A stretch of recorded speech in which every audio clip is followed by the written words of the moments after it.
Do you ever wonder, you ever kind of stop and wonder, why did I just do that? And if you say that, do you take it to the next level and say, why do I keep doing that? Why do I do this over and over again? It's not getting me what I want, or it's getting me what I want right now, but I am winning the battle, but absolutely losing the war. I think that's what I'm trying to get my brain around is why we're doing that. When I was 22 years old, it was pretty clear that I wanted to dress flashy and appear to be really successful so I could be more attractive. So I thought. So that was pretty obvious.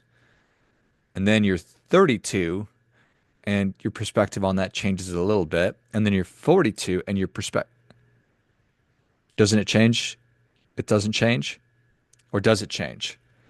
Has your perspective changed on this kind of a thing? The question is this. The question is this. Why why do we prioritize appearing to be wealthy versus actually being wealthy? And maybe it's such an obvious question because being wealthy is really hard. Being financially secure is really hard. Being financially successful is really hard. Being in shape is really hard. Eating healthy is really hard. So maybe I've just answered my own question. Why do we struggle with this? Why do we constantly engage in short-term thinking, surface level thinking, feeling, and behaving? Maybe I'm just really overthinking this. What do you think? Is it just that basic? Is it, well, yeah, I could do those things, or I could just, do this and feel like I'm successful, like I'm wealthy. And not just that, but present myself in a way that other people perceive or think and feel that I'm successful and wealthy. Maybe I'm just getting a little bit burned out. But we need to stop caring about what other people think of us. Crazy? Sounds easy, does hard. Yes, certainly true. I am interested in why we are behaving the way that we're behaving. I'm interested in human motivation. And that's what I want to talk or explore a little bit today because there's a lot going on. We have internal desires that we want to meet, and then it's just external pressures that are coming at us. And those are shaped by our culture, our social conditioning, our evolutionary instincts. So there's psychological and sociological frameworks that can help us to better understand why it is that we're prioritizing appearance over substance. And then particularly in the context of our conversation today, when it comes to wealth and money. So social comparison theory tells us that we have a strong drive to be seen as successful. We have this inherent tendency to compare ourselves to others, and there's evolutionary reasons for this because if we're seen as successful, it could get us more access to resources, mates, social status. So those are good things. So I want to present myself in a certain light. Modern times that the social landscape has shifted, but the drive to project wealth, to project status and success, they're inextricably linked. So that certainly makes sense. We are trying to signal our value to the other humans. We buy into status symbols, expensive cars, designer clothes, watches, handbags, Stanley cups. We believe that having these signals convey power, success, or that I'm doing awesome, that my lifestyle is really great. So the perception of wealth can feel more powerful, and it's certainly a lot more accessible. It's easier to get that than it is to um, kind of put the work in. Social media, consumerism, consumer culture. This is a big thing. I mean, we can curate our lives, and this is something that you already know. We kind of talk ad nauseum about this, but we're always putting our best foot forward out there on social media. So people are getting a skewed perspective of what life actually looks like. And instead of making the decisions on what we want our lives to look like, we kind of mimic. This is what that person is doing, so I'm going to follow suit. I want the same thing that they want. There's FOMO. There's FOMO. We're always comparing ourselves, so that leads to anxiety.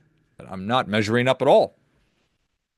So that causes me to prioritize the outward appearance because I don't want to feel left behind. So it can lead to my allocating my financial resources in a way that it's going to be more short term than it is long term. I want to appear to be affluent versus I have a need to be financially stable.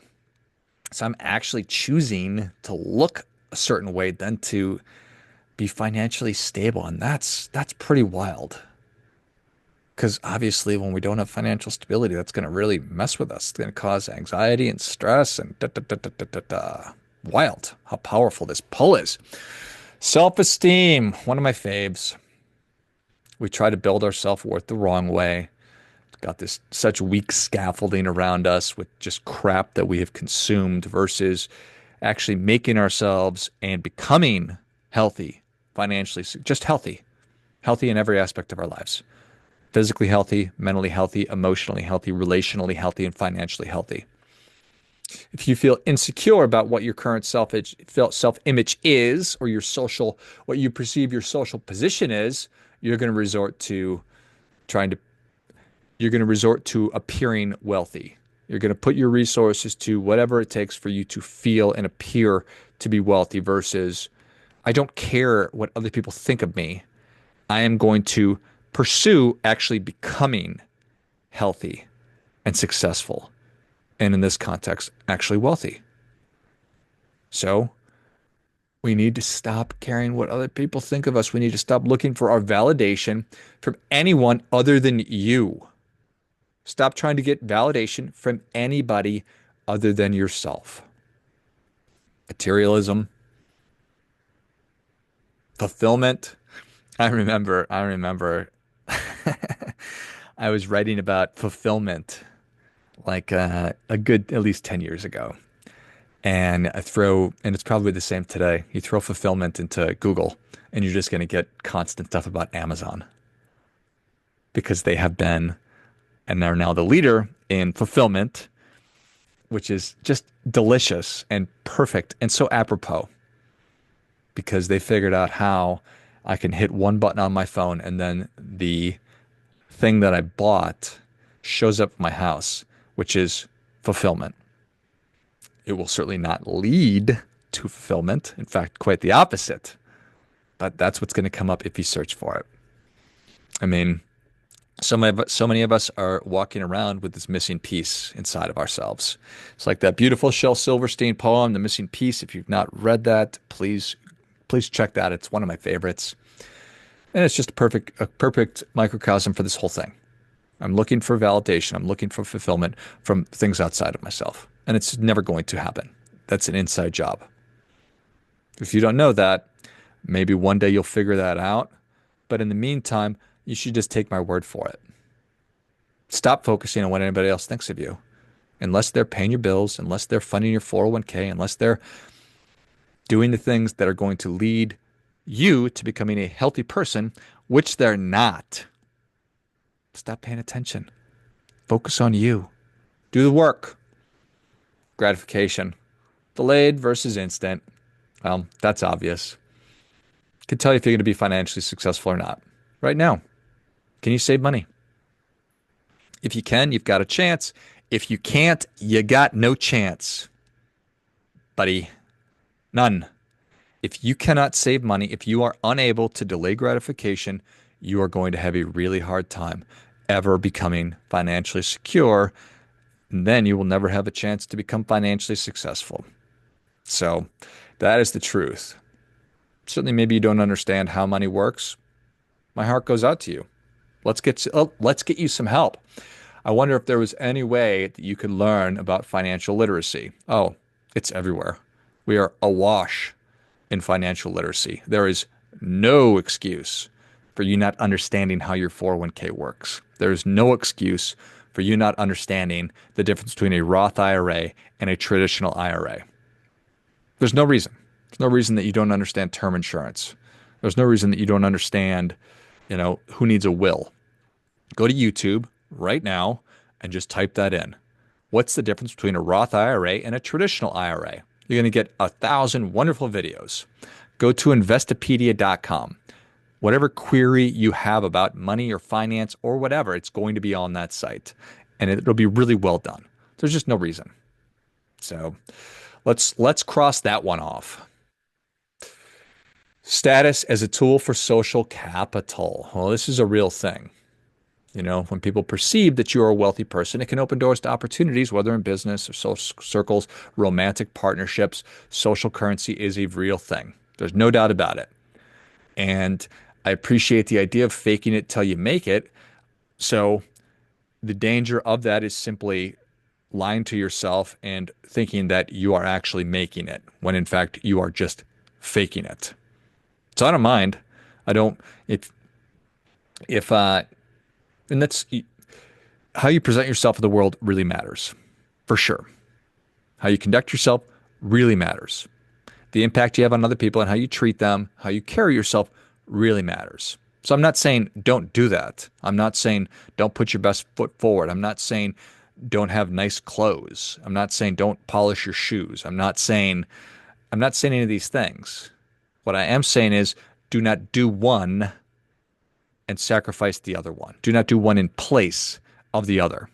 Do not appear to be wealthy. Do not work to appear to be wealthy in place of actually doing what it takes to become wealthy. So we human beings are communal, community-driven beings. For sure, when an individual is working to fit into a larger group, being wealthy and giving wealth signals, it shows that, or at least we feel like you are a successful person because I don't have access to your bank accounts. I don't have access to your financial statements to know. But I certainly appreciate that there is certainly a lot of group dynamics at work. And then there's cognitive dissonance and rationalizations, because I can talk myself into anything. I'm awesome at it, as I'm sure that you are as well. I can talk myself into why it is that I ate the way that I ate last week. I could talk myself into that I'm going to start my diet tomorrow, or I'm going to start budgeting next week, whatever it might be. But certainly doesn't make it true.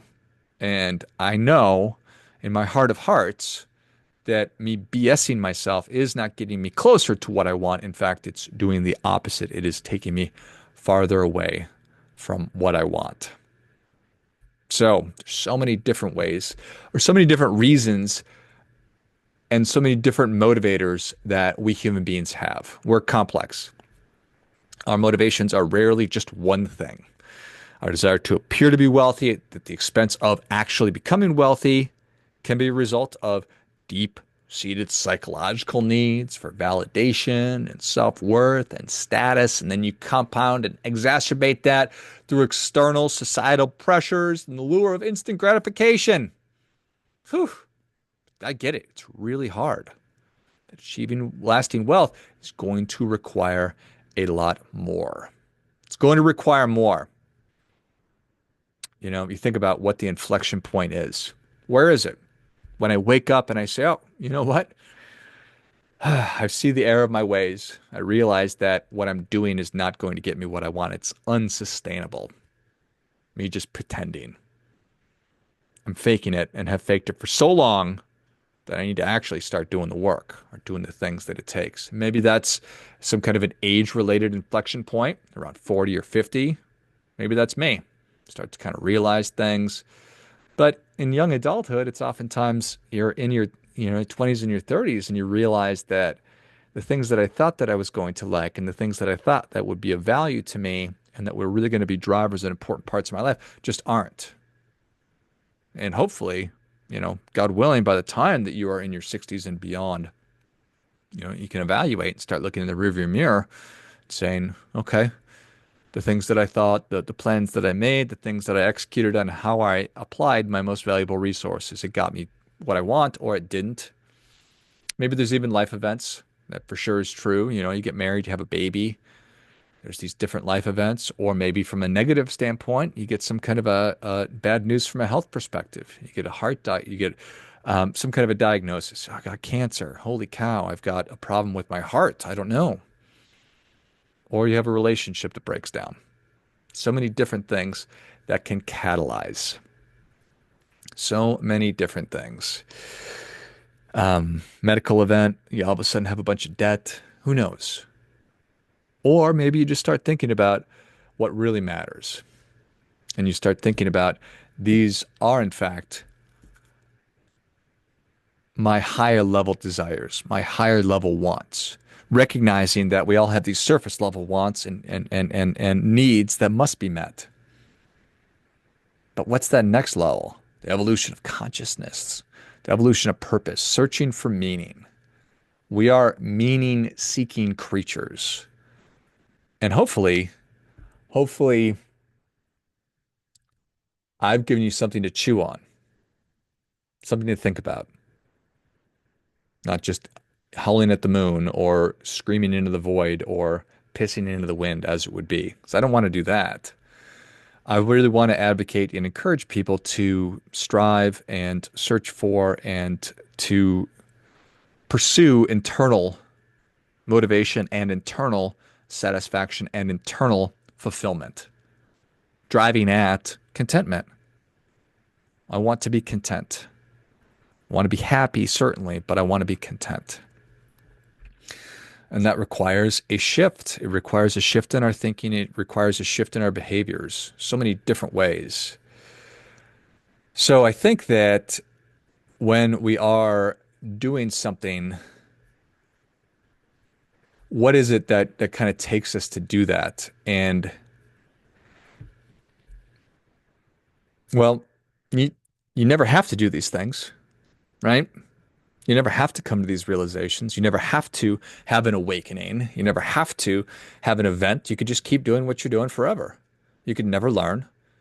And then you could enjoy the massive regret that you'll have on your deathbed when you finally do realize that it's the end of the line. The curtain is closing. And then you're forced to reflect and to look back. So I think that all of that is framed, and we need to be thinking about it in the context of embracing and of recognizing that a sacrifice, an investment is required to get what it is that we want. And when we engage in behaviors of sacrifice and investment, there will be discomfort. And we need to embrace that. We need to lean into that fully. And what we're doing with that when we are experiencing and embracing discomfort is we're practicing gratitude. Because you can't have one without the other. You can't have pleasure without pain and vice versa. Day, night, these dichotomies. And when we are experiencing discomfort, it helps us appreciate comfort. But if all we're doing is appreciating and just experiencing comfort, we're not appreciating it. If all we're doing is seeking comfort, then we're never going to seek out discomfort.